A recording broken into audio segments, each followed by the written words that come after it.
तो आज के इस वीडियो में मैं एक्सप्लेन करने वाला हूँ हाल ही में सोनी लिव पर रिलीज हुई एक crime thriller murder mystery series. इस सीरीज का नाम है मानवत मर्डर्स और इस सीरीज में टोटल 8 एपिसोड हैं और इस वीडियो में मैं पूरे 8 एपिसोड्स को कवर करने वाला हूँ। तो अगर आपको ये वीडियो पसंद आता है तो वीडियो को भी लाइक कर दे, चैनल को भी सब्सक्राइब कर दें।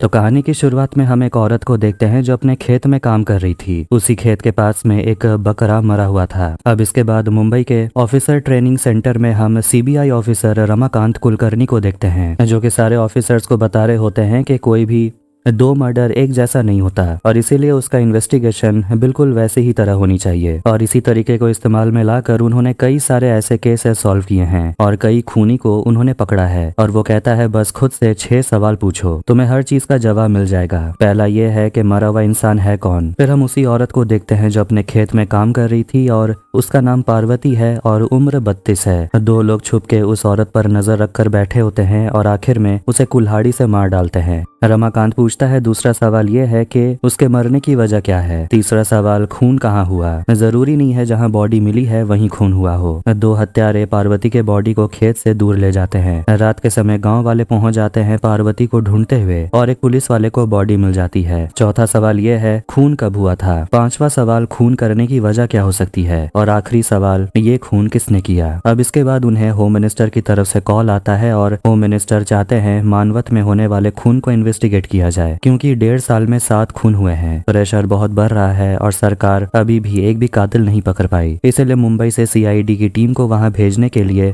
मंत्री जी सोच रहे हैं और मंत्री जी को रमाकांत पे पूरा भरोसा है कि वही है जो इस मर्डर मिस्ट्री को सॉल्व कर सकते हैं और हत्यारे को पकड़ सकते हैं। घर पे रमाकांत अपनी बेटी अनीता के साथ वक्त बिता रहा था और वो अनीता को सोने को बोलता है। अनीता पूछती है पापा आप अपने जन्मदिन में यहाँ रहोगे कि नहीं। तो उसकी माँ कहती है अरे अभी जन्मदिन आने में 1 महीना बाकी है, तुम्हारे पापा तब तक आ जाएंगे। अगले दिन रमाकांत और उसका साथी वाकट कर मानवत जाने के लिए निकल पड़ते हैं और दोनों एक दूसरे से केस के बारे में बात कर रहे थे। रमाकांत कहने लगता है मुझे लगता है ये केस हम पर थोड़ा भारी पड़ने वाला है। 4 नाबालिग लड़की और 3 औरतों को बेरहमी से मार डाला गया और वो भी कुल्हाड़ी की मदद से। उनके प्राइवेट पार्ट को भी नुकसान पहुंचाया गया, शायद वहीं से खून निकाला गया है और ये हत्यारे कोई रिचुअल करते हैं। आखिर में वो लोग परभनी पहुंच जाते हैं और वहां उन्हें रिसीव करने के लिए दामोदर आता है और स्टेट सीआईडी के तरफ से पोंक्षे आया था। जैसे ही वो लोग स्टेशन से निकलते हैं उनके गाड़ी के सामने एक आदमी आ जाता है और वो रमाकांत से कहता है आप आ गए हैं तो ये केस सॉल्व हो जाएगा, लेकिन आप अपना थोड़ा ख्याल रखिएगा। इसके बाद वो लोग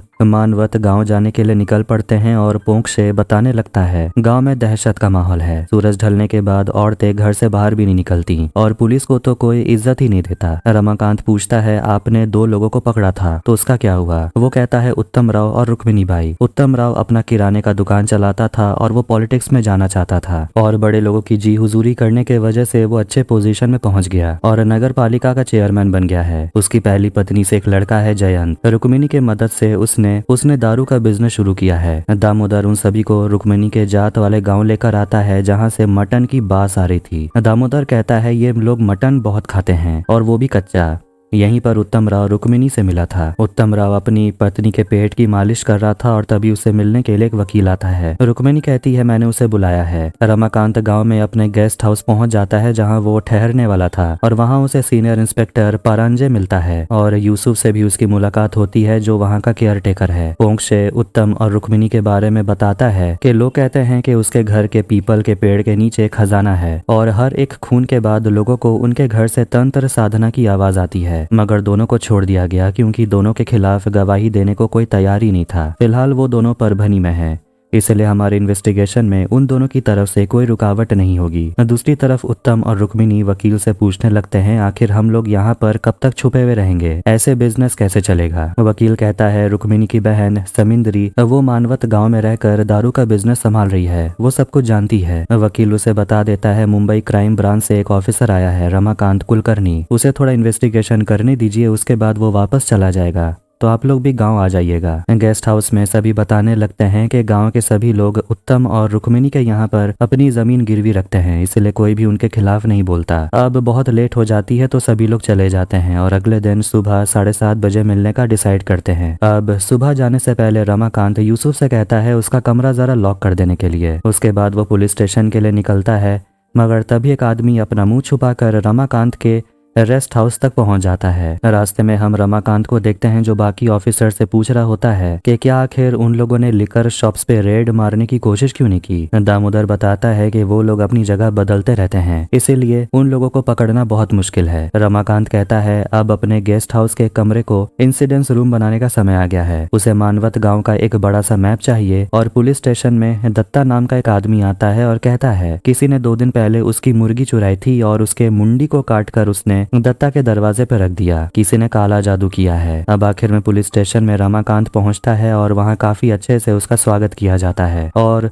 लोगों में मिठाई बांटी जाती है और परांज एक स्पीच भी पढ़ता है। रमाकांत न्यूज़पेपर में आर्टिकल पढ़ता है कि किस तरीके से गांव में होने वाले हत्याओं को लेकर पुलिस फेल है और रमाकांत उन सभी से कहता है आप सभी की ये हालत है और आप लोग यहाँ मिठाई बांट रहे हैं। रमाकांत को खुशी मनाने में कोई इंटरेस्ट नहीं है। वो लोग सभी से कहता है अब चलिए मुझे वो जगह देखनी है जहाँ पहली डेड बॉडी मिली थी। 18 महीने पहले हम 8 साल की लड़की गया को देखते हैं जो कि मजदूरी कर रही थी कि तभी 2 लोग आते हैं और उस लड़की को मार डालते हैं। ये समय था 17 नवंबर 1972 का। रमाकांत उसी जगह पहुंचकर अपना दिमाग चलाने लगता है कि आखिर यहाँ हुआ क्या होगा। वो गया के पिता का स्टेटमेंट भी पढ़ता है। कहता है जब यहाँ पर वो आए थे तो उन्हें वहाँ डेड बॉडी नहीं मिली थी, तो उसे लगने लगता है कि शायद वो खूनी जो भी है वो गया को किडनैप करके यहाँ से ले गया होगा और उसे मारकर 2 दिन अपने पास ही रखा होगा और उसके बाद यहाँ पर लाकर उसने डंप कर दिया। उन्हें समझ आ जाता है कि गांव इतना बड़ा भी नहीं है कि कोई भी बाहर से आ जाएगा और खून करके चला जाएगा। वो खूनी जो भी है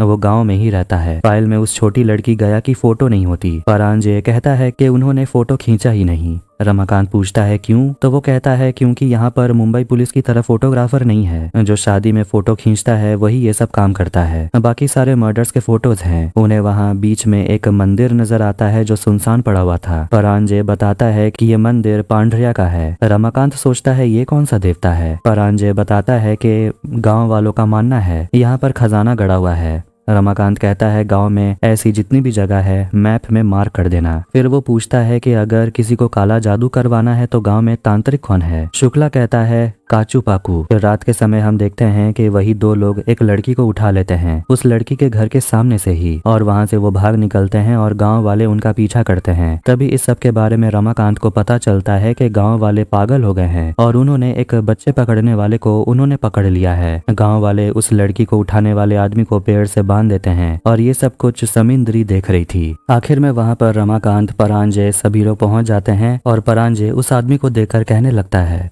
कि इस आदमी को हमने पकड़ा था लेकिन सबूत न होने के वजह से छोड़ दिया गया। उस आदमी को पुलिस स्टेशन बुलाया जाता है पूछताछ के लिए। उसे रूम में रमाकांत उस आदमी के साथ अकेला था क्योंकि इंट्रोगेशन के वक्त रमाकांत के साथ कोई और आदमी हो उसे नहीं पसंद। शुक्ला अंदर जाना चाहता था मगर वह कट कर उसे समझाता है कि रमाकांत को ये सब नहीं पसंद और वो उसे समझाने लगता है कि आखिर रमाकांत किस तरीके से इंट्रोगेशन करता है। वो मुजरिम से काफी अच्छे से बात करता है, ना कि चिल्लाकर या मारपीट कर। रमाकांत का अपना ही एक तरीका है। इंट्रोगेशन रूम में देखते हैं कि रमाकांत उस आदमी यानी कि बंसी को चाय देता है पीने के लिए और पूछता है चाय अच्छी है कि नहीं। रमाकांत उसे पूछता है जब गांव में पहला खून हुआ था गया नाम की लड़की का तब तुम कहाँ थे। बंसी कहने लगता है मैंने उन लड़कियों को नहीं मारा। रमाकांत पूछता है तो फिर किसने मारा। वो कहता है मुझे नहीं पता। रमाकांत पूछता है तो फिर आज तुमने उस लड़की को क्यों उठाया था। बंसी कहता है मैं उसे मारना नहीं चाहता था। रमाकांत उसी के पास में नीचे बैठ जाता है और वो बंसी से कहने लगता है कि मैं समझता हूँ तुम्हारी हालत, लेकिन मुझे बताओ कि तुम्हें छोटी छोटी बच्चियों को देखकर क्या फील करते हो। बंसी कहने लगता है मुझसे गलती हो गई, मैं उस लड़की के साथ कुछ भी नहीं करना चाहता था,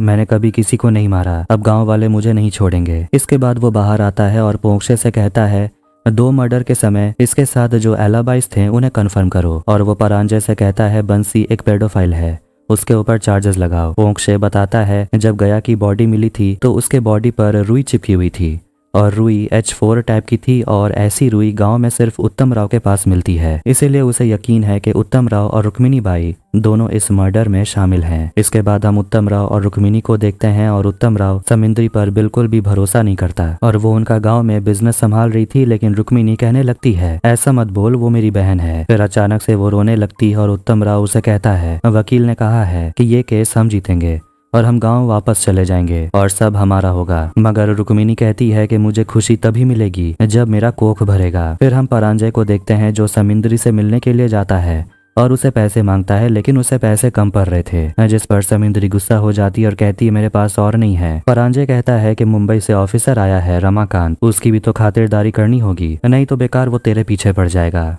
समिंद्री उसे कहती है किसको कितना देना है वो उत्तम राव डिसाइड करेंगे, ना कि मैं। परांजय उसे कहता है जब रमाकांत तुझे परेशान करेगा तब क्या करेगी? तो वो कहती है मैंने उसका हल निकाल लिया है, तू अपना काम देख। परांजय उसे कहता है काचू पाकू से ज्यादा मत मिल। एक हवलदार आकर शुक्ला को बताता है पांडरिया के कितने मंदिर हैं। उसने पता कर लिया है, टोटल 11 मंदिर हैं। परांजय के जाने के बाद काचू पाकू समिंद्री से मिलने के लिए आता है और उसे बताता है काम हो गया है और जल्दी असर देखने को मिलेगा। समिंद्री उसे पैसे देती है और कहती है तू गाँव से 2-4 दिन के लिए चला जा, क्योंकि पुलिस तुझे ढूंढ रही है। अगले दिन रमाकांत और पूरी टीम पहुंचती है उसी जगह पर जहां दूसरा मर्डर हुआ था और शकीला नाम की लड़की गायब हो गई थी। एक लड़का बताने लगता है कि वो लड़की पत्थर से इमली तोड़ने की कोशिश कर रही थी, लेकिन तभी उसे एक आदमी बुलाता है इमली खिलाने के बहाने और उसे पकड़ लेता है। रमाकांत हर जगह चेक करने लगता है और कहने लगता है कि बॉडी उस जगह मिली थी, लेकिन सलवार यहाँ इसके अंदर। वो उस जमीन के मालिक से मिलता है जो कहता है कि जब शकीला का खून हुआ था तो वो उस समय अपने गाँव गया हुआ था, क्योंकि यहाँ सूखा पड़ चुका था। इसके बाद वो शुक्ला से कहता है मेरी बाईं तरफ एक आदमी चल रहा है, अचानक उसे मत देखना,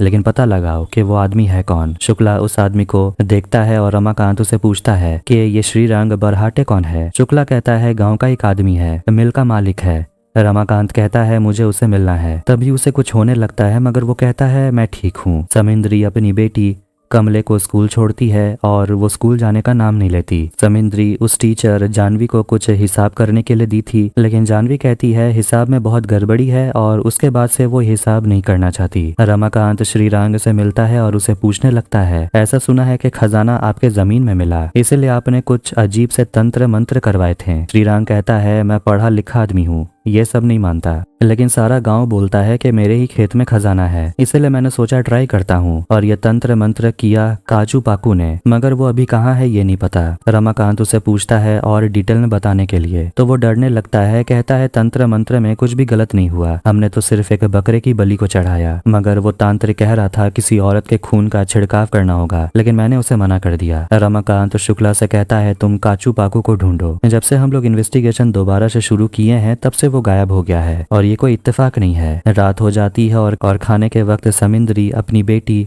कमली को ढूंढ रही थी, लेकिन वो कहीं नहीं मिल रही। रमाकांत रेडियो सुन रहा था, लेकिन कुछ भी अच्छे से सुनाई नहीं देता, इसीलिए वो बैटरी चेंज करता है, लेकिन एक बैटरी रोल होकर बेड के नीचे चला जाता है और जैसे ही वो टॉर्च लेकर नीचे देखता है वहां पर एक काला जादू वाला गुड़िया रखा हुआ था। समिंद्री अपनी बेटी को ढूंढ लेती है जो कि ड्राइंग बना रही थी, जिसमें एक आदमी एक लड़की का गला काट कर उसका खून तंत्र मंत्र करके किसी देवता को चढ़ाता है। ये देखकर समिंद्री काफी ज्यादा घबरा गई थी और वो कागज फाड़ कर आग में जला देती है। इसके बाद हम एक दूध वाले को देखते हैं जो अपने साइकिल से जा रहा था, लेकिन तभी वो अचानक गिर जाता है और उसका सिर एक पत्थर से लगता है और वो वहीं मर जाता है। पोंक्षे यूसुफ से पूछ रहा था कि आखिर ये गुड़िया साहब के पलंग के नीचे कैसे आई, तो वो कहने लगता है कि मैंने तो दरवाजा लगा दिया था, लेकिन लगता है ये काला जादू वाली गुड़िया है। मैंने कुछ समय के बाद देखा कि साहब का कमरा खुला हुआ था। परांजय बता देता है कि एक दूध वाला पत्थर के ऊपर गिरा और उसकी वही कहानी खत्म हो गई। रमाकांत डॉक्टर से अपना चेकअप कराता है क्योंकि उसे अंदर से थोड़ा अजीब महसूस होता है। डॉक्टर उसे कहते हैं आप थोड़ा दवाई लेते रहिए, बाकी सब कुछ ठीक है। रमाकांत गाँव के हॉस्पिटल के बारे में पूछते हैं कि वहाँ का सुख सुविधा कैसा है, तो डॉक्टर कहते हैं कि वहाँ 25 बेड है, करीब करीब खाली पड़ा हुआ है। रमाकांत पूछता है क्यों, तो वो बताते हैं क्योंकि बीमार पड़ने वाले लोग जादू टोना करने वालों के पास ही चले जाते हैं, डॉक्टर के पास कहाँ आते हैं। शुक्ला दूध वाले के बॉडी को जाकर देखता है और वहाँ से बहुत ज्यादा बदबू आ रही थी। वो दूध वाले कैन को चेक करता है जिसमें से उन्हें दारू मिलता है, वही महक रहा था। एक आदमी बताता है कि दूध वाले का नाम गणेश है। शुक्ला पूछता है कौन से डायरी के लिए काम करता है ये, वो आदमी बताता है जानकी डायरीज, और उसी डायरी का मालिक है उत्तम राव और रुक्मिणी बाई। रमाकांत उस काला जादू वाले गुड़िया को अपने पास रखना चाहता है स्टडी के लिए, जिससे परांजय थोड़ा घबरा जाता है। पोंक्षे परभनी जा रहा था क्योंकि उत्तम और रुक्मिणी ने पेटिशन फाइल किया है क्योंकि उन्हें मानवत गांव में आना ही है, तो उन्हें परमिशन चाहिए होगी। शुक्ला पहुंचता है जानकी डायरी और वहां एक औरत को रोते हुए सुन रहा था। वो छुप छुप कर सुनता है और देखता है कि समिंद्री उस औरत को डांट रही थी और उसे पूछने लगती है हिसाब में इतनी गड़बड़ी तूने कैसे की, अब देख उत्तम और रुक्मिणी तुझे छोड़ेंगे नहीं। शुक्ला छुप छुप कर देखने लगता है कि आखिर वहाँ क्या काम होता है। समिंद्री अपने लोगों से कहने लगती है कि आज माल लाना होगा, गणेश की मौत हो गई है, कहीं कहीं पुलिस को हम पे शक ना हो जाए। तू किया नाम का लड़का कहता है तो फिर हम लोग परांजे को पैसे क्यों देते हैं। वाकट कर रमाकांत के लिए नारियल पानी लेकर आता है और रमाकांत मुंबई ट्रंक कॉल लगाकर कदम से बात कर रहा था और उन्हें बता देता है कि फिलहाल यहाँ इन्वेस्टिगेशन में कुछ भी ऐसा ठोस नहीं मिला। वाकटकर पूछता है आपने जीप मंगवाई है, कहीं बाहर जाना है क्या आपको। डॉक्टर ने कहा ना आराम करने के लिए। रमाकांत कहता है मैं बिल्कुल ठीक हूँ और मैं श्रीरांग से मिलने के लिए जाना चाहता हूँ। वो ये भी बता देता है कि मैंने वहाँ हुए रिचुअल को चेक किया और वहाँ बस मुझे मुर्गी और बकरे के खून के अलावा कुछ नहीं मिला। परांजे को शक हो जाता है कि शुक्ला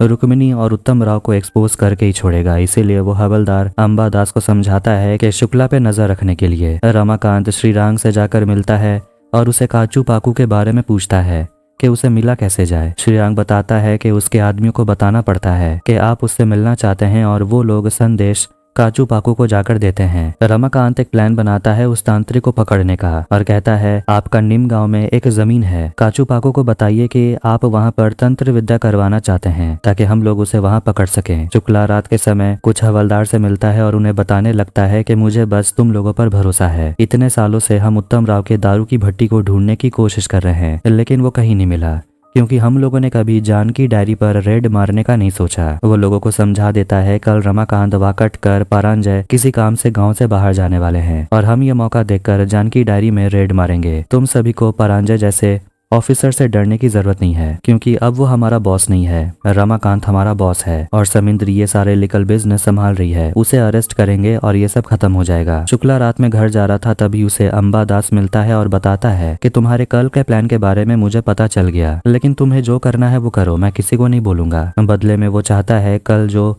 परांजे के ऊपर इंक्वायरी बैठी है रमाकांत के कहने पर उसमें शुक्ला ये बोले कि अंबादास क्लीन है। रमाकांत वाकटकर परांजे गए होते हैं काचू पाकू को पकड़ने के लिए। दूसरी तरफ शुक्ला भी बाकी हवलदार के साथ प्लान बना रहा था जानकी डायरी में रेड मारने के लिए। अब जैसी रात होती है तांत्रिक काचू पाकू श्रीरांग के जमीन पर पूजा करने के लिए पहुंच जाता है और ये सब कुछ रमाकांत छुप कर देख रहा था कि तभी परांजय टॉर्च जला देता है क्योंकि उसे झाड़ियों में सांप दिखा था और लाइट को देखकर काचू पाकू भागने लगता है, इसीलिए वो लोग उसे पकड़ने के लिए दौड़ते हैं। जानकी डायरीज में शुक्ला और उसकी टीम रेड मार देती है और वो लोग समिंद्री को पकड़ लेते हैं और उन्हें छुपा हुआ दारू मिल जाता है जिसे वो लोग स्मगल करते हैं। शुक्ला समिंद्री से पूछता है कबूल कर ले कि तू यहाँ पर उत्तम राव और रुक्मिणी बाई के बदले में कारोबार संभालती है, हम तुझे एक दिन के अंदर छोड़ देंगे। मगर वो कबूलती नहीं और कहती है ऐसा कुछ है ही नहीं। और एक दूसरी औरत होती है शेषा बाई, वो कहती है कि मैं यहाँ पर गैर कानूनी तरीके से दारू भट्टी चला रही हूँ और मैंने तो बस समिंद्री से उधार लिया था, उसका ये सबसे कोई लेना देना नहीं। डायरी में जो कुछ भी हुआ इसके बारे में उत्तम राव और रुक्मिणी को पता चल जाता है और उत्तम राव काफी गुस्सा था और वो समिंद्री को उल्टा फुल्टा कहने लगता है जिससे रुक्मिणी काफी गुस्सा हो जाती है क्योंकि समिंद्री उसकी बहन है। रमाकांत के हाथ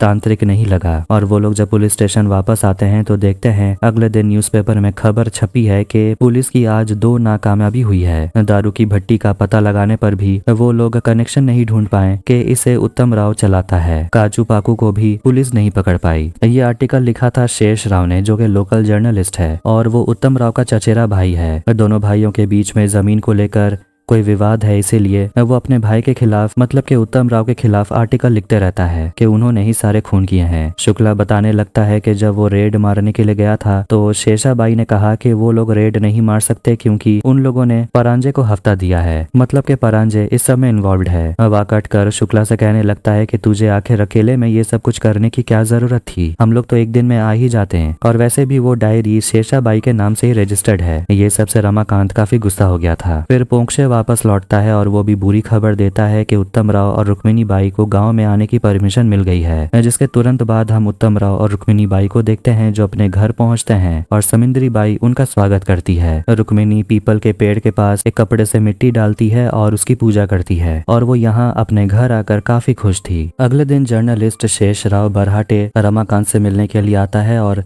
उसे अपना न्यूज़पेपर दिखाता है और कहता है हेडलाइन पढ़ने के लिए। वो बताने लगता है कि आपने जो कुछ भी किया जानकी डायरी में, वहाँ रेड मारना, उस तांत्रिक को पकड़ना, ये सब कुछ फिजूल की बात है। और भी बड़ी मछलियां हैं, उन पर ध्यान दीजिए, उन्हें पकड़िए। उत्तम राव अपने भाई के आर्टिकल से परेशान हो गया था और सोचने लगता है कि उसका भी कुछ करना पड़ेगा। तभी समिंद्री चाय देने के लिए आती है और उत्तम राव उसका हाथ पकड़ लेता है जो समिंद्री को पसंद नहीं आता। उत्तम राव उसे पेड़ा देता है, कहता है खास तेरे लिए है। रुक्मिणी अपनी बहन से कहती है जब तक कहा न जाए बाहर मत आना। जानवी बच्चों को जब पढ़ा रही होती है तभी उसे मिलने के लिए तुकिया नाम का लड़का आता है जो कि डायरी में ही काम करता है। टीचर को वो पसंद करता है लेकिन वो उसे कहती है क्लास खत्म होने के बाद आकर मिलना। वाकट कर रमाकांत को दिखाता है पांढरिया मंदिर के सारे लोकेशंस और कहने लगता है कि इनमें से 3 लोकेशन हमारे पुलिस स्टेशन के करीब हैं और हम आज 2 मर्डर सीन पे जाने वाले हैं। फिर वहाँ पर शुक्ला आता है लेकिन वो चुपचाप खड़ा था क्योंकि वो जानता है रमाकांत उससे गुस्सा है। रमाकांत उसे पूछता है आप खड़े क्यों हो, बताओ क्या कहना है। तो वो कहने लगता है कि आपने जो कहा था ना उस आदमी का पता करने के लिए जो हमें फॉलो करते रहता है उसका नाम शंकर है। रमाकांत नवाथे से जाकर कहता है जो हमेशा शुक्ला के साथ ही रहता है और उसके ज्वाइनिंग की सिर्फ 1 महीने हुई है। इसलिए रमाकांत उसे कहता है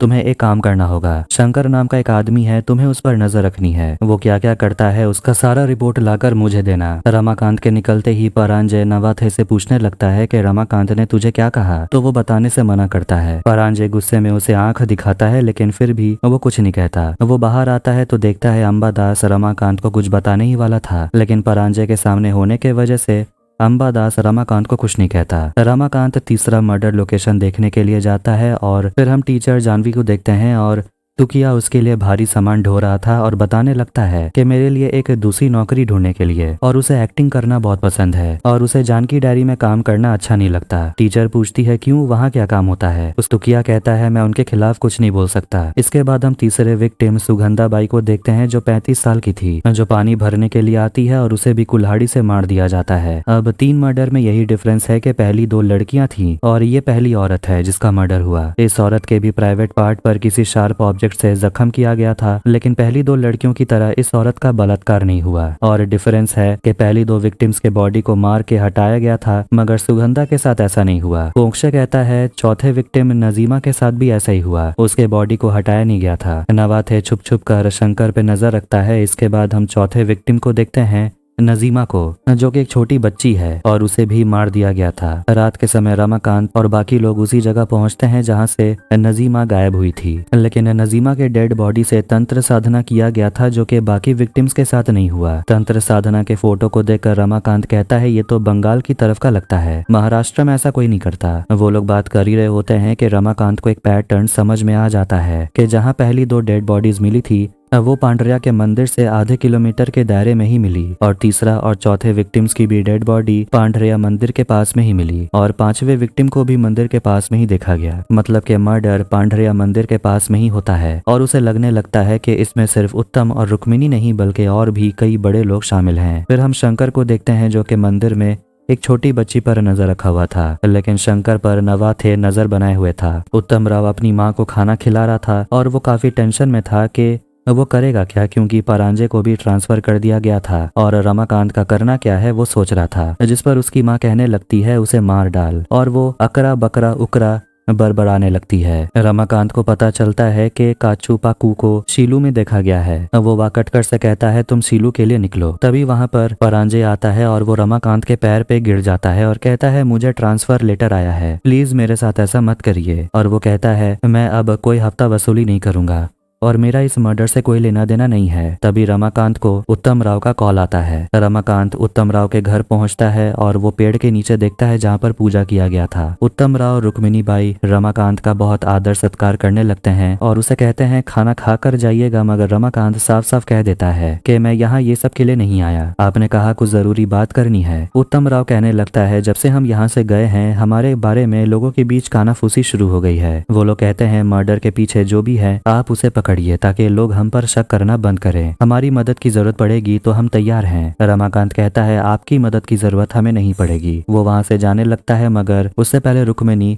उसे प्रसाद देती है लेकिन लेने से रमाकांत थोड़ा झिझकता है, इसलिए रुक्मिणी पहले प्रसाद खुद खाती है और उसके बाद रमाकांत उस प्रसाद को खाता है। आखिरकार काचू पाकू को ढूंढकर वाकट कर पकड़ ही लेता है। पुलिस स्टेशन में अंबादास रमाकांत से बात करता है और उसे कहने लगता है कि मेरा पारंजे से कोई लेना देना नहीं है, मैंने ईमानदारी से काम की है और 2 खून होने के बाद पुलिस स्टेशन में एक अनजान लेटर आया था। पारंजे को लेटर पढ़कर लगा कोई मजाक कर रहा है इसलिए उसने आदेश दिया था कि इस लेटर को जला देने के लिए, लेकिन मेरे पास वो लेटर अभी भी है। वो रमाकांत को वो लेटर देता है जिसमें लिखा हुआ था जो शुरू हुआ है वो खत्म होके ही रहेगा, अकरा बकरा उकरा। और यही बात उत्तम की माँ बार बार दोहरा रही थी। अब आखिरकार वाकट कर तांत्रिक काचू पाकू को लेकर पुलिस स्टेशन पहुंच जाता है। रमाकांत काफी ज्यादा खुश हो गया था, लेकिन वो सभी से कहता है कि कुछ देर उसे अकेले बैठे रहने दो और मेरे इजाजत के बगैर कोई अंदर नहीं जाएगा। नवाथे छुप छुप कर शंकर को देख रहा था, जो कि एक औरत के घर जाता है और उसे पैसे देकर उसे दारू खरीदता है। और शंकर एक जगह बैठकर रोने लगता है और नवाथे उसे पूछता है कि हुआ क्या तुझे,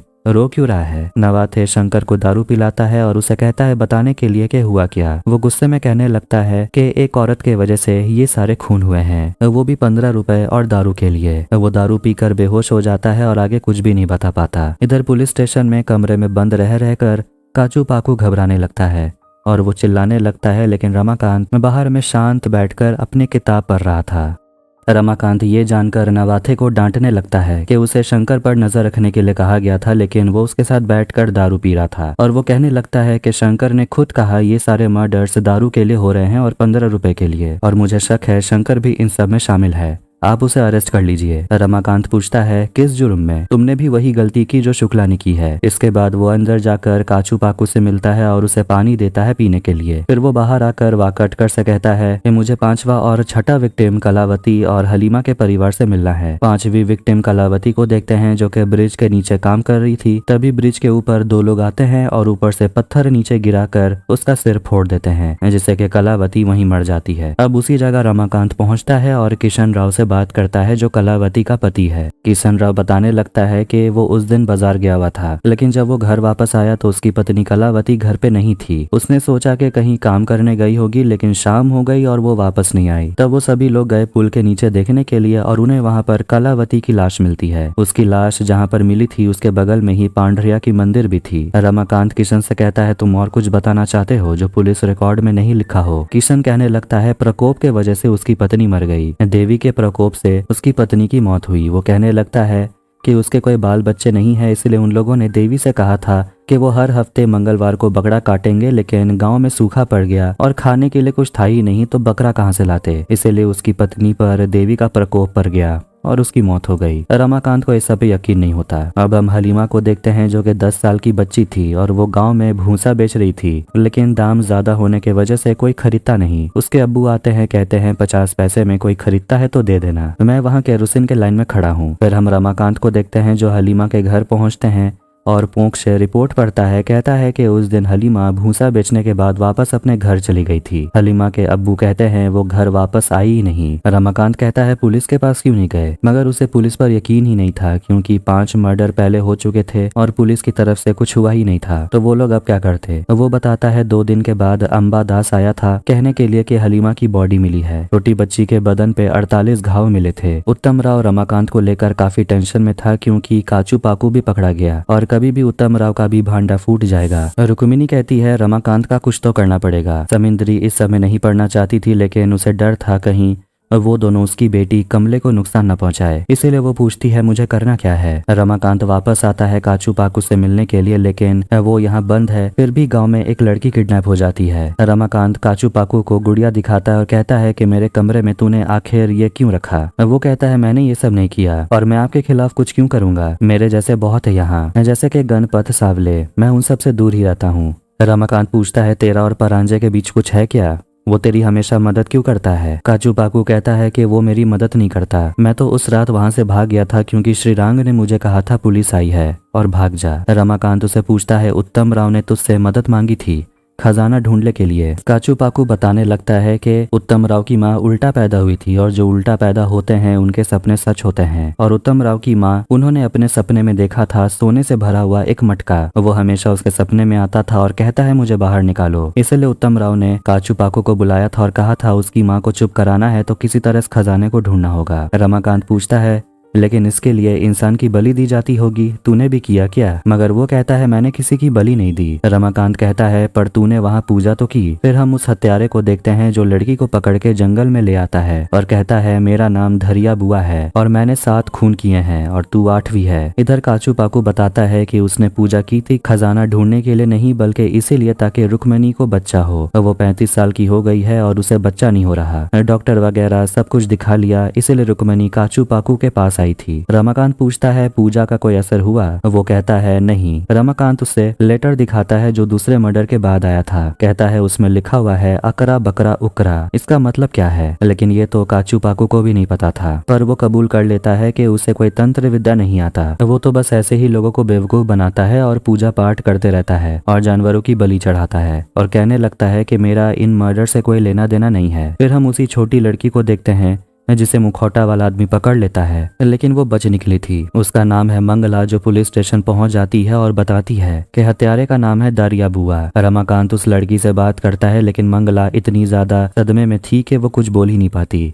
एक आदमी कहता है कि हम लोगों को देखकर वो हत्यारा आदमी भाग गया। रमाकांत अपने लोगों को भेज देता है उस हत्यारे को पकड़ने के लिए कि तभी वहां शेषराव पहुंच जाता है और रमाकांत से बात करते हुए उसे ताना मारने लगता है कि इतने दिन हो गए आपके यहाँ आए हुए, अभी तक खूनी आपके हाथ नहीं लगा। जैसे ही मंगला अपने परिवार के साथ जाने लगती है तभी उनके सामने वो मुखौटा पहना हुआ आदमी आ जाता है। अगले दिन देखते हैं कि एक लड़के की डेड बॉडी मिलती है एक खदान के सामने। रमाकांत वहां पहुंचता है तो वाकट कर बताने लगता है लड़के का नाम है और इसका खून 2 दिन पहले हुआ था। चेहरा पहचान में नहीं आ रहा। रमाकांत सभी से कहता है बॉडी को ऑटोप्सी के लिए भेज दो।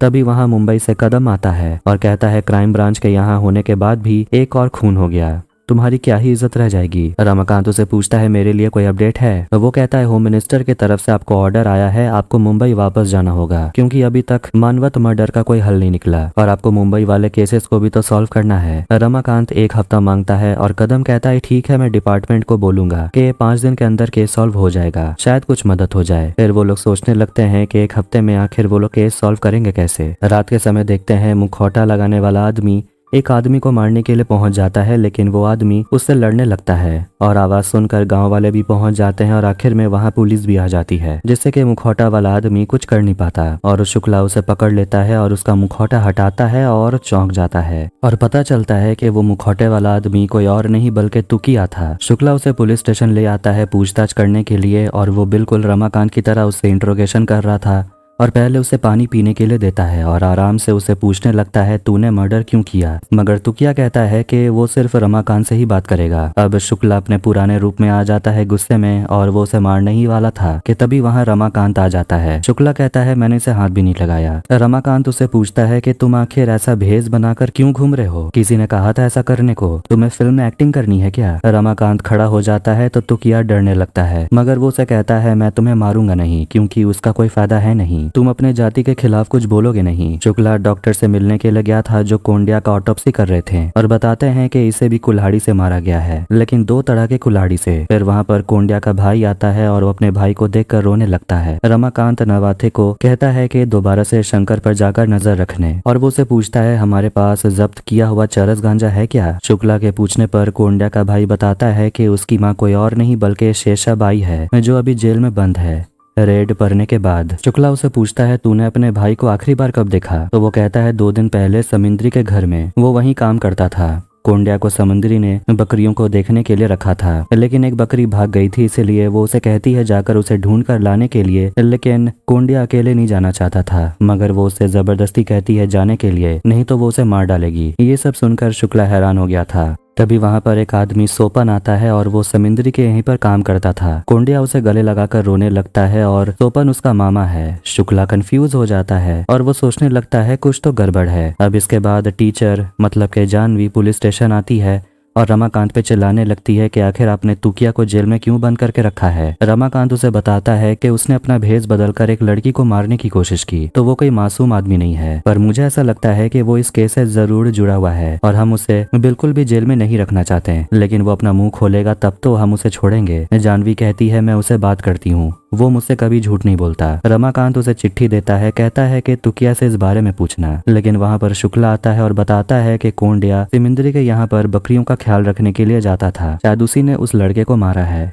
वह कटकर समिंद्री से मिलने के लिए जाता है, लेकिन अपने ऊपर लगाए आरोप से वो साफ इनकार कर देती है और कहती है जरूरी नहीं है कि वो लड़का मेरे यहाँ काम करता था और वो गायब हो गया मतलब मैंने उसे मारा है, जैसे कि आप यहाँ पर आए और अगर मैं गायब हो गई तो मतलब कि आपने मेरे साथ कुछ किया है, ऐसा थोड़ी होता है। जानवी तुकिया से बात करने के लिए जाती है और उसे पूछती है कि तूने उस लड़की को क्यों मारना चाहा, ऐसा क्यों कहा कि वो तेरी 8वीं शिकार है। तू क्या कहता है मैंने उसे छोड़ दिया था। जानवी उसे पूछती है तुझे पता है ये खून किसने किया। फिर वो हवलदार से कहती है 1 मिनट के लिए बाहर जाने, और वो तुकिया से कहने लगती है मुझे सच बता दे, मैं किसी को नहीं बताऊंगी। मगर तुकिया कुछ नहीं कह रहा था। टीचर को समझ आ गया था तुकिया असली गुनहगार को बचाने की कोशिश कर रहा है। वो उसे लेटर दिखाती है जो दूसरे मर्डर के बाद आया था और उसमें लिखा हुआ है अकरा बकरा उकरा। पूछती है इसका मतलब क्या है। ऐसा लगता है तुकिया जानता है लेकिन वो बताना नहीं चाहता। उत्तम राव दारू की भट्टी में काम करने वाले सारे लोगों को बता देता है कि उन्हें किस तरीके से पुलिस से बच के रहना है। समिंद्री चिल्लाने लगती है कि आज पुलिस वाला उसके घर आ गया था, अगर वो लोग पकड़े जाएंगे तो कमले का ख्याल कौन रखेगा। उत्तम राव उसे थप्पड़ लगाता है और कहता है अपनी हद में रहने और उस पर चिल्लाने के लिए नहीं। जानवी वापस जाने लगती है और कहती है कि उसके बात करने का कोई फायदा नहीं हुआ। फिर वो बताने लगती है कि वो अपने पति के साथ इस गाँव में रहने के लिए आई थी। उसका पति किसी बीमारी के चलते मर गया और उसके बाद वो बच्चों को पढ़ा रही है, लेकिन उसका भी शायद कोई फायदा नहीं होता। मगर रमाकांत उसे कहता है आप बहुत अच्छा काम कर रही हैं, लेकिन मुझे जानना है कि तुकिया आपसे बात क्यों करता है। मेरे सामने तो उसने एक शब्द भी नहीं कहा।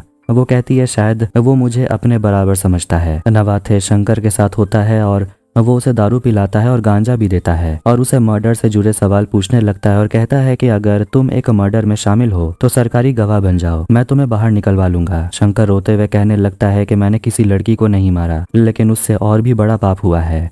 नवाथे उससे पूछता है खून से बड़ा पाप और क्या होता है। शंकर कहता है गणपत से जाकर पूछो। अब इसके बारे में वो आकर रमाकांत को बताता है और कहने लगता है कि गणपत हमारा गणपत सावले भी हो सकता है जो कि तांत्रिक है। रमाकांत उससे कहता है वाकटकट को जाकर बताओ कि गणपत को ढूंढने के लिए, और वो नवाथे से कहता है कि तुमने अच्छा काम किया, जिससे वो भी खुश हो जाता है। वाकटकर पहुंचता है गणपत के घर और वहाँ गणपत तो नहीं था लेकिन उसकी पत्नी थी। गणपत असली में काचू पाकू की तरह तंत्र विद्या करता है और पत्नी कहती है मगर वो 8 महीने से गायब है, किसी को नहीं पता वो कहाँ गया। जैसे ही वो जाता है वो अपना कॉन्टैक्ट नंबर उस औरत को देता है, लेकिन वो औरत उस पर्ची को जला देती है। शुक्ला रमाकांत को आकर बताता है कोंडिया के मर्डर का एक विटनेस मिला है और वो एक छोटा सा लड़का है। छोटे बच्चे का नाम है बाबू, लेकिन फिलहाल वो बहुत ज्यादा घबराया हुआ था और कुछ भी बोलने के हालत में नहीं था। एक पुलिस वाला संगप्पा बताता है कि उसे ये बाबू क्राइम सीन पे मिला था, लेकिन उसने देखा था समिंद्री को उस बच्चे से कहते हुए कि अगर तूने किसी को कुछ भी बोला तो सही नहीं होगा। फिर उसने बच्चे का पीछा किया और बहुत बात करने के बाद उस बच्चे ने उसे सारी सच्चाई बताई। रमाकांत काफी खुश होता है और उसे कहता है तुमने अच्छा काम किया। वो फिर से शुक्ला से जाकर कहता है बाबू की सुरक्षा की जिम्मेदारी तुम्हारी है, क्योंकि गाँव में ये खबर आग की तरह फैल जाएगी कि बाबू हमारे पास है। बाबू को ठंड लग रही थी इसीलिए वो उसे जैकेट पहना देता है, मगर सरला अपने बेटे बाबू को वापस ले जाने के लिए आई थी। रमाकांत उसे भरोसा दिलाता है कि आपका बेटा गेस्ट हाउस में सही रहेगा, वो यहाँ सुरक्षित है, आप कभी भी आकर उसे मिल सकती हैं। रमाकांत उस बच्चे को एक नया स्वेटर देता है और उसकी माँ से कहता है आप बिल्कुल फिक्र मत करिए। समिंद्री अपनी बेटी को लेने के लिए जाती है जानवी के घर से, क्योंकि वो आज काफी लेट हो गई थी। टीचर उसे पूछती है कहाँ चली गई थी तुम। समिंद्री कुछ नहीं कहती और अपनी बेटी को लेकर चली जाती है, मगर उसकी बेटी का कॉपी जानवी के घर पे ही रह गया था। समिंद्री बाबू की माँ को पुलिस के गाड़ी से उतरते हुए देख लेती है और उसे समझ आ जाता है कि बाबू पुलिस के पास है। रमाकांत बाबू को पेट भर के खाना खिलाता है और उसे पूछता है अब बताओ तुमने वहाँ क्या देखा था, लेकिन बाबू अभी भी ये सब कुछ बताने के लिए तैयार नहीं था।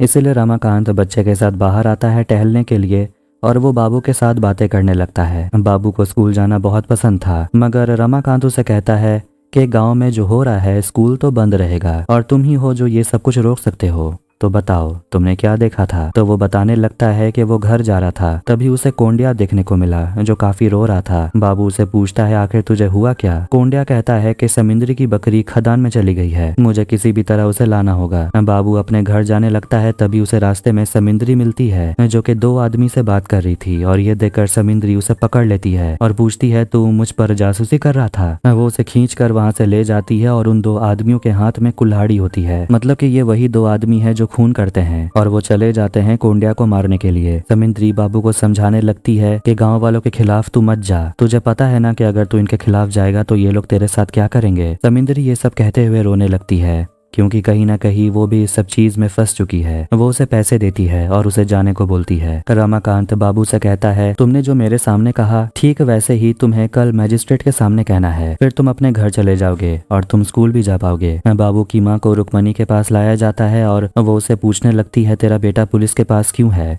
वो कहती है वो पुलिस के पास नहीं उनके गेस्ट हाउस में है। रुक्मणी उसे जाने को बोलती है और वो समिंदरी पे चिल्लाने लगती है कि आखिर उस समय उसने बाबू को मारा क्यों नहीं था। समिंदरी कहने लगती है मगर बाबू तो अपने जात वाला है, उसे कैसे मार सकती थी। रुक्मणी को इससे कोई फर्क नहीं पड़ता। अगली सुबह रमाकांत पुलिस स्टेशन के लिए निकलता है और हवलदार से कहता है कि बाबू को नाश्ता करवा देना और तैयार रखना, मैजिस्ट्रेट के पास भी जाना है, मैं वापस आऊंगा। फिर हम एक पोस्टमैन को देखते हैं जो एक आदमी से मिलता है और उसे पूछता है क्या तुम साल्वे हो। तो वो कहता है हाँ और चिट्ठी ले लेता है, मगर वो असली में पुलिस वाला था। उत्तम राव और रुक्मिणी पुलिस स्टेशन जाते हैं तुकिया से मिलने के लिए और उसे धमकाते हैं पुलिस को कुछ भी नहीं कहने के लिए। फिर जैसे ही रमाकांत पुलिस स्टेशन पहुंचता है वो रुक्मिणी बाई और उत्तम राव को पुलिस स्टेशन से निकलते हुए देख लेता है। दूसरी तरफ गेस्ट हाउस से बाबू गायब था। साल्वे वाला खत वाकटकर को मिलता है और वो सोचने लगता है कि ये डॉक्टर स्टोरी टेलर आखिर है कौन। रमाकांत तुरंत अपनी टीम को लगा देता है बाबू को ढूंढने के लिए और वो सभी लोग समिंदरी के घर, खेत और हर जगह ढूंढने के लिए चले जाते हैं। हर जगह नाकाबंदी लग जाती है और सभी गाड़ियों को चेक किया जाता है। सुबह से अंधेरा हो जाता है लेकिन बाबू कहीं नहीं मिलता।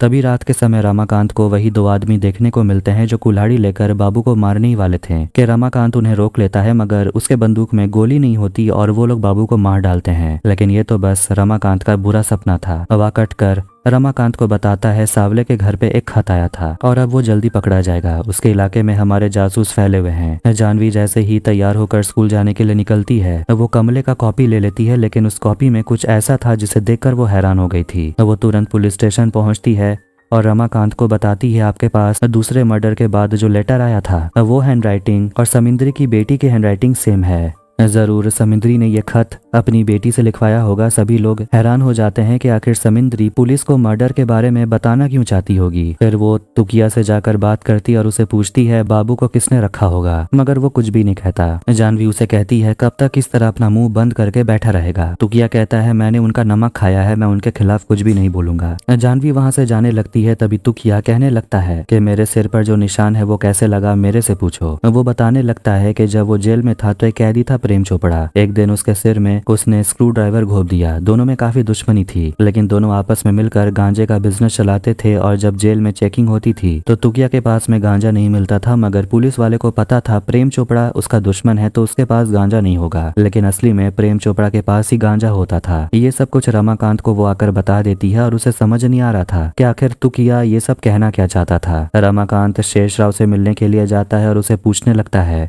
कि आजकल आपके हेडलाइन से उत्तम राव गायब दिखते हैं, जिस पर शेषराव अजीब तरीके से हंसने लगता है और कहता है कि मुझे पता नहीं था कि आप मेरे न्यूज़पेपर को इतने गौर से पढ़ते हैं। तभी घर में कुछ आवाज होता है मगर रमाकांत जाने लगता है यहाँ ये हो रहा था कि शेषराव और उत्तम राव दोनों भाई हैं, दोनों दुश्मन हैं, लेकिन सिर्फ दुनिया के लिए वो दोनों दुश्मन हैं। असली में दोनों एक दूसरे से दुश्मनी नहीं रखते और शायद बाबू उसी के पास है। रमाकांत उसे पूछता है आपके भाई से ये जमीन वाला विवाद खत्म तो हुआ नहीं, फिर भी आप उसे इस्तेमाल कैसे करने लगे। शेषराव बहाना मारते रहता है और वाकटकर और बाकी सभी लोग उस शेड में घुस जाते हैं और उन्हें वहां पर बाजिया और पालिया मिलते हैं, वही दो लोग जो कुल्हाड़ी से हत्या करते हैं। लेकिन वहां पर उन्हें बाबू नहीं मिलता। रमाकांत थोड़ा हैरान हो जाता है। फिर वो घर के अंदर भागता है और अंदर एक आदमी को गोली मार देता है और वो कमरे में घुस जाता है और वहां उसे बाबू कैद मिलता है। आखिर में रमाकांत बाबू को बचा लेता है और इसके बाद वो जाता है समिंदरी से मिलने के लिए। उसे बता देता है बाबू हमें मिल गया है और उसने मजिस्ट्रेट के सामने अपना बयान भी दे दिया और तुम्हारे ही कहने पर बाजिया और पालिया ने कोंडिया को मारा था, उसने ऐसा बोला। वो उसे पूछने लगता है कि तुमने उस बच्चे को क्यों मारा, कोई छोटा मोटा रीजन तो नहीं होगा। रमाकांत उसे डराने लगता है कोंडिया को मारने के जुर्म में तुम्हें उम्र कैद की सजा होगी, उसके बाद तुम्हारी बेटी कमले का क्या होगा, कभी सोचा है। ये सोचकर वो रोने लगती है और कहती है कि मेरी बेटी का कुछ भी नहीं होगा, मेरे पापों की सजा उसे मिलेगी। रमाकांत उसे कहता है सरकारी गवाह बन जाने के लिए तो तुम्हें कम सजा मिलेगी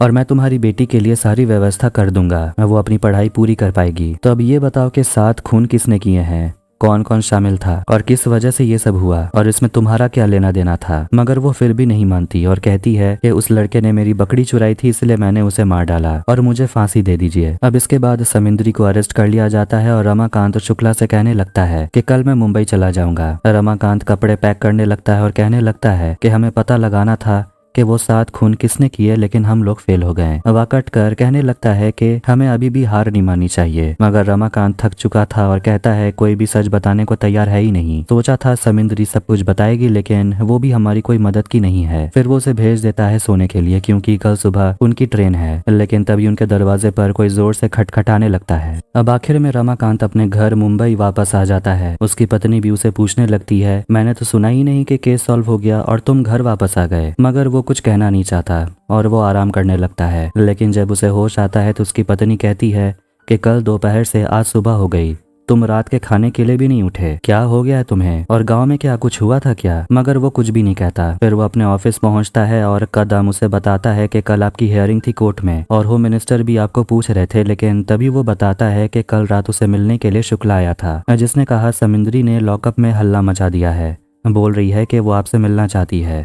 रमाकांत उसे मिलने के लिए जाता है और उसे पानी पिलाता है और समिंदरी अब सब कुछ बोलने के लिए तैयार है, लेकिन बदले में वो चाहती है रमाकांत उसकी बेटी का ध्यान रखे। रमाकांत हाँ कहता है और उसे पूछता है तुम बताओ, शुरू से बताओ। तो वो बताने लगती है कि सबकी शुरुआत रुक्मिणी और जयंत के झगड़े से शुरू हुआ था। जयंत है उत्तम राव का बेटा, उत्तम राव के पहली पत्नी का बेटा। देखते हैं कि रुक्मिणी जयंत पर हमेशा चिल्लाते रहती थी और जयंत भी उल्टा शांत नहीं रहता था, वो भी रुक्मिणी को बहुत उल्टा फुल्टा बोल देता था। उत्तम राव अपनी पत्नी से कहता है ये सब तंत्र विद्या छोड़ देने के लिए, क्योंकि किसी किसी औरत के नसीब में माँ बनना लिखा ही नहीं होता और वो किस्मत रुक्मिणी की भी नहीं है। रुक्मिणी उदास हो जाती है और अगले दिन उसके घर पे गणपत सावले आता है, जिसके पास बच्चा करने का एक रामबाण उपाय है। अगले अमावस्या को घर पे एक पूजा रखी गई थी और उसी के बाद गाँव में छोटी छोटी बच्ची और औरतें मरने लगी। समिंदरी को लगा उसकी बहन रुक्मिणी कुछ तो छुपा रही है, इसलिए उसने सोपन को बुलाया अपने घर पे सच जानने के लिए। रमाकांत पूछता है वो तो उत्तम राव का वफादार नौकर है, वो तुम्हें सब कुछ क्यों बताएगा? समिंदरी कहती है क्योंकि वो मेरे से प्यार करता है, इसीलिए सोपन ने उसे बताया था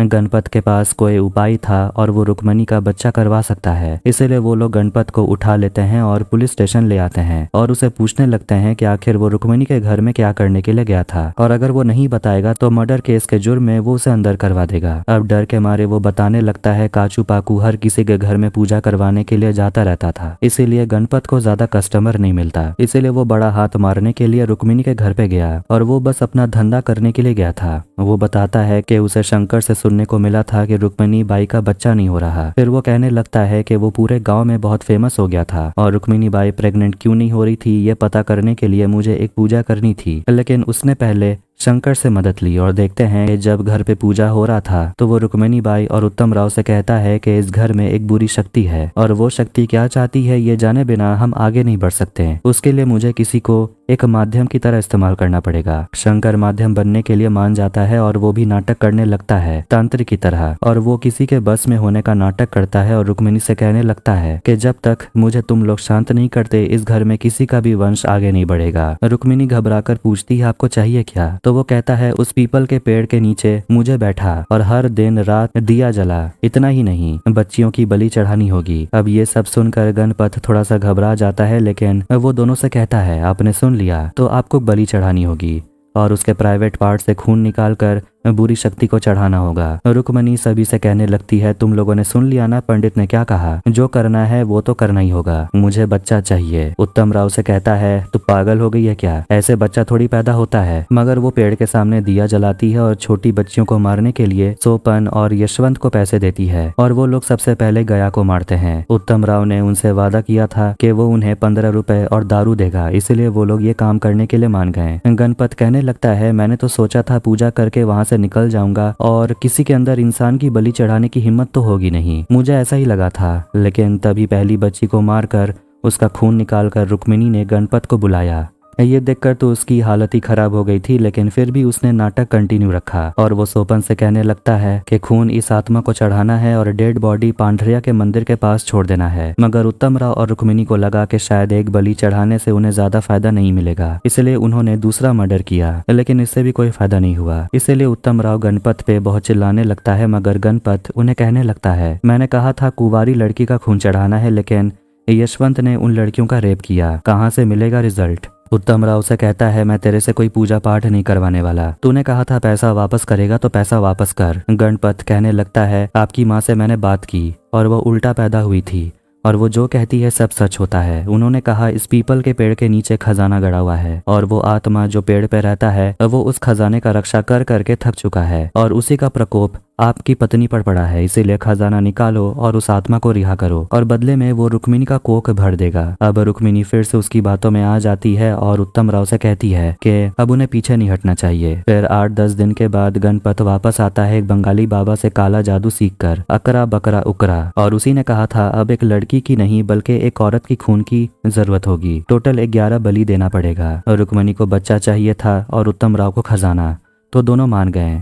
और इसके बाद सोपन और यशवंत ने मिलकर सुगंधा बाई को मारा, लेकिन उसके बाद भी कुछ नहीं हुआ तो एक और मर्डर हुआ और वो गणपत पे चिल्लाने लगता है कि तुम रुके क्यों नहीं, और एक के बाद एक मर्डर तुम करवाते रहे। वो कहने लगता है कि उसकी बेटी को टीबी था और उसे महंगे इंजेक्शंस खरीदने पड़ते थे, इसीलिए उसे पैसों की जरूरत थी और ये पैसे इसी पूजा तंत्र विद्या से आते थे। रमाकांत उसे गुस्से में कहता है अपनी बेटी को बचाने के लिए दूसरों की बच्चियों को मारते थे तुम। गणपत कहता है कि मैं वो पूजा कर करके थक गया था लेकिन खजाना नहीं मिला, इसलिए गणपत ने सोपन से कहा था जहाँ उसने डेड बॉडी को छुपाया है वहाँ लेकर चलने, और उसने वहाँ पर सुपारी नींबू से कुछ तंत्र विद्या किया। रमाकांत कहता है ऐसे ही कुछ तंत्र विद्या किया मतलब क्या होता है, ये सब का कोई मतलब नहीं है क्या। अवाक अटकर कहने लगता है रमाकांत ने काला जादू को समझने के लिए कितना कुछ रिसर्च किया है, मगर गणपत कहता है कि अरे ये सब कुछ असली नहीं होता, ये सब ढोंग है। वाकटकर उसे थप्पड़ लगा देता है और कहता है कि सीआईडी ने रुक्मिणी और उत्तम को जेल में डाल दिया था, इसलिए मैं वहां से भाग गया था। वो उसे पूछते हैं कि तू जब यहाँ गाँव में नहीं था तो मर्डर कैसे हो रहा था। वो कहता है मुझे नहीं पता। फिर एक दिन समिंद्री रुक्मिणी से मिलने के लिए जेल में जाती है, तभी रुक्मिणी उसे सारी असलियत बता देती है जो कि पहले सोपन ने उसे पहले ही बता दिया था। रुक्मिणी उसे कहती है हमारे यहाँ होते हुए तुझे एक मर्डर करना होगा गांव में, क्योंकि अगर एक मर्डर हुआ और हम जेल में बंद रहे तो पुलिस को लगेगा कि हम इस मर्डर में शामिल नहीं है और खूनी कोई और है। सोपन और खून नहीं करना चाहता था, इसलिए उन्होंने तुकिया का मदद लिया, मतलब सिर्फ पुलिस को गुमराह करने के लिए खून किए जा रहे थे। फिर आखिर में रुक्मिणी और उत्तम राव जेल से छूट गए। रमाकांत से पूछा जाता है तुमने कोंडिया को क्यों मारा। फिर देखते हैं रुक्मिणी और उत्तम राव समिंद्री से कहते हैं कि ऑफिसर को शक हो गया है कि पूजा पाठ के वजह से लड़कियों की मौत हो रही है, इसलिए तुझे एक लड़के को मारना होगा ताकि रमाकांत का शक हम पर से उठ जाए। समिंद्री पूछती है किसे मारना होगा। रुक्मिणी कहती है कोंडिया को। समिंद्री मना करती है, कहती है वो ऐसा नहीं करेगी क्योंकि वो अच्छा लड़का है और उसकी माँ उसके लिए जेल गई है। कोंडिया की माँ मतलब शेषाबाई। जब वो मना करती है तो उत्तम राव उसका गला पकड़ लेता है और कहता है कि अगर तू उस बच्चे को नहीं मारेगी तो तेरी बेटी को मरना पड़ेगा। समिंद्री ये नहीं करना चाहती थी क्योंकि कोंडिया सोपन का भांजा था। सोपन खुद गया था रुक्मिणी को समझाने के लिए, लेकिन रुक्मिणी उसे कहती है कि अगर तू नहीं करेगा तो कोई और करेगा। इसलिए समरिंदी बाज्या और पालिया को ढूंढती है इस काम के लिए जो डायरी में काम करते थे, और आगे का सब रमाकांत को तो पता ही है। और वो पूछता है बाबू को क्यों नहीं मारा, तो वो कहती है उसको मारना आसान नहीं था, हर जगह पुलिस थी इसीलिए उसे गांव से बाहर ले जाकर मारने का सोचा था। वो कहती है कि ये सब कुछ मैंने अपनी बेटी की सुरक्षा के लिए किया। मुझे पता था रुक्मिणी कमली को कभी नहीं संभालेगी। उस घर में कमली ने बहुत कुछ देखा है। देखते हैं कि जब तंत्र विद्या हो रहा था तो सब कुछ कमली देख लेती है। वो रमाकांत से रिक्वेस्ट करती है उसकी बेटी को बचाने के लिए। रमाकांत मान जाता है और कहता है तुमने दोपहर के समय मैजिस्ट्रेट के सामने जाना है और तुमने अभी जो कुछ भी कहा वो सब कुछ उनके सामने बताना है, फिर हम तुम्हें सरकारी गवाह बना देंगे। और इसके लिए समरिंदी मान जाती है। अब ये सब कुछ सुनकर कदम काफी खुश हो गया था क्योंकि अब उनके पास मानवत मर्डर केस को लेकर 3 सरकारी गवाह हैं, समरिंदी, सोपन और गणपत। रमाकांत कहने लगता है भले ही हम लोगों ने इस केस को सॉल्व कर दिया लेकिन आगे भी ऐसा होता रहेगा क्योंकि हमें समझना होगा कि आखिर ऐसे क्रिमिनल्स बनते क्यों हैं।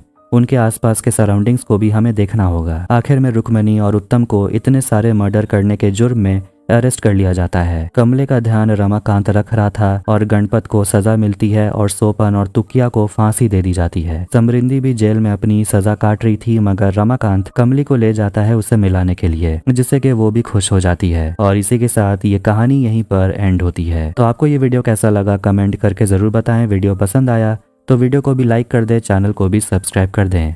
मिलते हैं नेक्स्ट वीडियो में। Take care.